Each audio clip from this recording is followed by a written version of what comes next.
The Abyss on 4K Blu-ray finally.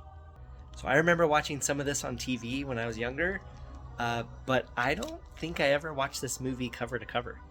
So this 4K was kind of a blind buy. Like I had seen a lot of parts of it, like the going underwater while breathing water parts, but I honestly I did not really remember this. So this is like a first time watch through. So I'm going to talk about the 4K and about the movie, stuff that I noticed. Just kind of go through it, talk about the set, kind of like it's a book club, and it's my turn to talk. So let's go.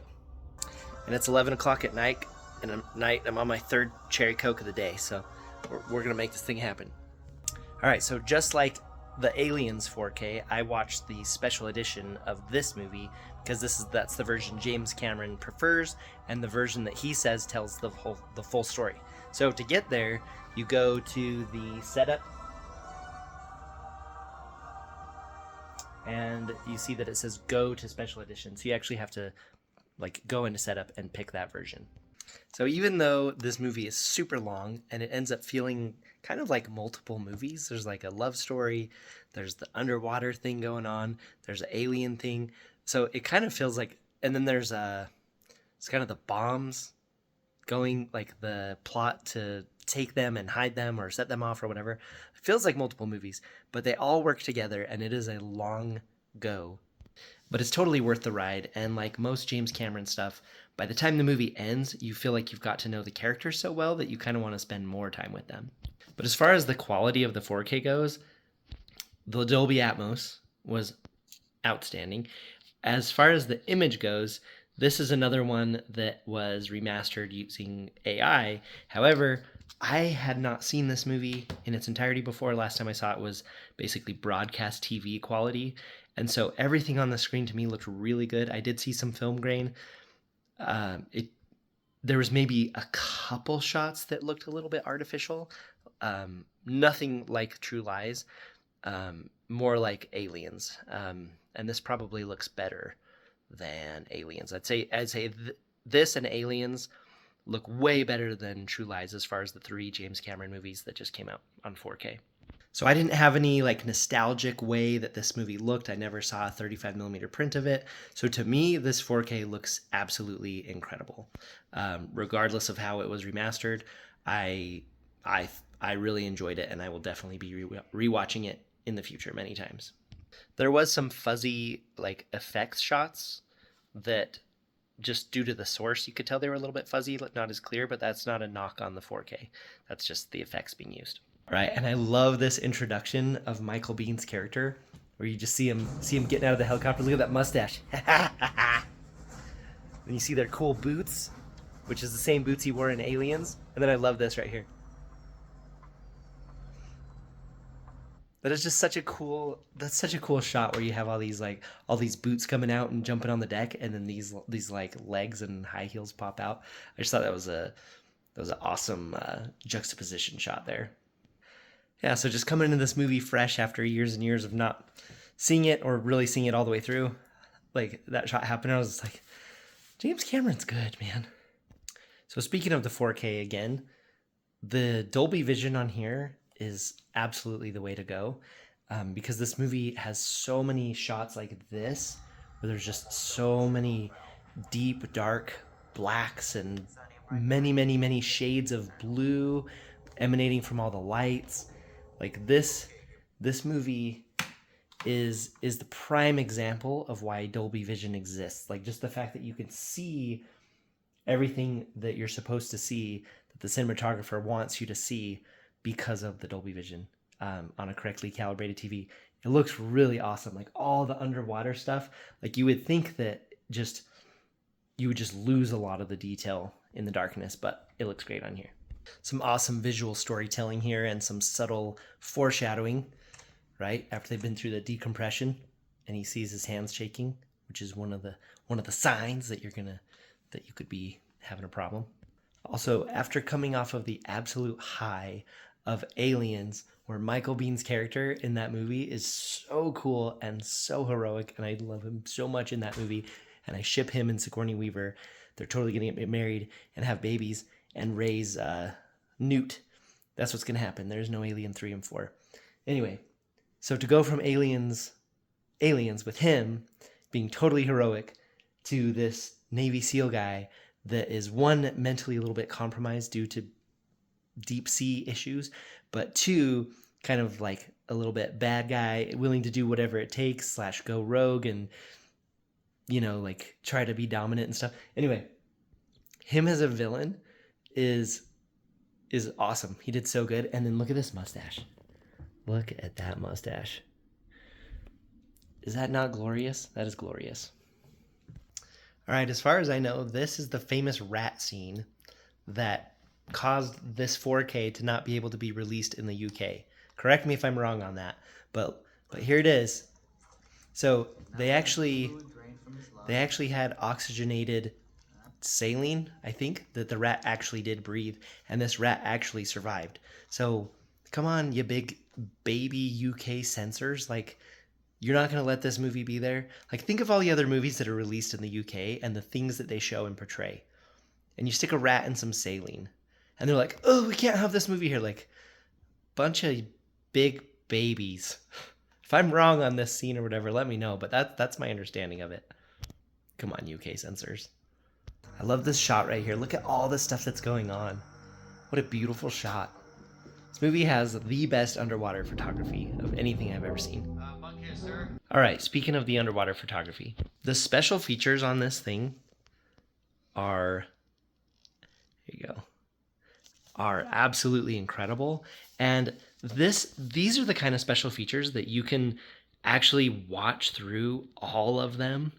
I mean, it's hours and hours, so it took me many days to get through all of this. I just did it in little pieces. But these are the kind of special features that you actually get information from, and that people that are being interviewed, you feel like they're just telling you the truth. They're not being like, oh, it was so good to work on this movie, and this director is such a good director, and oh, this actor, they are such a good actor and so good to work with. Like, that's what special features are now. They're just fluff. Like, I don't even watch special features nowadays on newer movies because they're just, it's seriously all these people just trying to be like politically correct about each other. Like, there's no one in special, like this, like Ed Harris talks about a time that he went home from shooting and was crying because it was so difficult and he almost died. And so the special features on here are so awesome. And like you get like the drama of behind the scenes, you get how incredibly difficult it was to make it, and you get that some people like didn't get along, you know? So like these special features and like Aliens and actually Blade Runner special features are really good, the original, the 5-disc one. But yeah, just it was so refreshing. Like this is what like special features from like the DVD era where they were so good and informative, like Lord of the Rings special features. I was starting to wonder if I had just outgrown special features, and I'm like, oh, maybe I don't care anymore, or maybe I already know all the film stuff. Not true, but I was like, why don't they appeal to me anymore? It's because they're fluff and crap. So the special features on here were so awesome. So do not miss out on that at all. That didn't make sense, but it's good. Recommend. I love this line. Maybe you think everything's a conspiracy. Everything is. You think everything's a conspiracy, and then he like stops in the hallway. He's like, everything is. Do you know anyone like that? I do. Or maybe everything is a conspiracy. Raise your hand if you I love think this that line. was Russian water tentacle. Lieutenant? No? Raise your hand if you think that was a Russian water tentacle. Hey, Ace. Michael Biehn does awesome in this movie as he's slowly losing it. Look at him, he looks crazy. All right, I am definitely not a person to pick apart every little piece of accuracy in every movie, and usually James Cameron he's known for doing a good job at stuff. But this is a part that just kind of took me out of the movie. So you got this Navy SEAL down here who's kind of losing it, and he pulls out a weapon, which is sure he would have a weapon, but look at what it is. He's got an Uzi? A Navy SEAL using a trash gun like an Uzi? I don't know about that. I mean, correct me if I'm wrong, but wouldn't he have like an MP5 or something? I don't know. When he pulled out the Uzi, I was just like, I don't believe it. I don't believe that a Navy SEAL would have a trash gun, Uzi. I think he would have something else. So correct me if you think I'm wrong, but that kind of took me out of the movie right there. Uzi 90 millimeter. All right. So speaking of stuff that took me out of the movie, first of all, this scene right here is awesome. Like incredible feat of swimming. They're only about 50 feet below water, I think, in real life. But in the movie, I think they're supposed to be 1,000 or 2,000 feet below. But this is a long swim. Like, even if you just look at how long they're filming without cutting, like, look at that. So, that is a long swim. So, question to science people. So,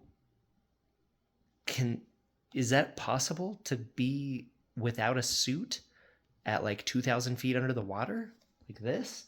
Because later in the movie they show one of the little submarines just like get crushed like a can, like those real life people that were in the submersible that wasn't rated, right? Or that it was like carbon fiber built or whatever, and they all died. But like, can humans just swim without a suit underneath here? Like, if you're smart, please comment and let me know, because this, to me, while it was a really, really cool scene, also kind of took me out of the movie because I'm like, can they even do that? I know the water is cold, and I get that, and you can kind of get over being cold, but can humans do that? Can we do that? All right, if you have a phobia of water, this may not be the movie for you. This scene is absolutely terrifying. This is like one of the scariest things I've ever seen in a movie. This, well, she basically has to die, and then she's saying she's scared as the water's going up. Oh my gosh, like I'm just like getting like heart palpitations just like watching like this again. Yeah. I don't ever want to be in that situation. That's very scary. But these two, Ed Harris and Maid Marian here, are so good in this movie. It's James Cameron says that all of his movies are love stories, and this is a rekindling love story, and they are so good throughout this whole movie. Oh, but this scene and the scene after are terrifying. This scene, he doesn't even have any flippers on. Like, look how slow he's going. He's not making very much progress. Just like the whole time during this part, I was just like, man, I wish he had flippers or something because he's going so slow. Tension is killing me. Got the sci-fi symbolism here. Fetal position. Right there, where his knees tuck up. You got a lot of sci-fi movies that deal with kind of rebirth symbolism. So I think it's kind of what they're doing right there. Kind of like in Gravity, when she makes it in the space station, takes her suit off and curls up. Looks like a little fetus. Anyway, I think that's probably something they're doing right there. Maybe not. Touching the alien hands. A little bit like the Sistine Chapel there. It's good. Some more good visual symbolism.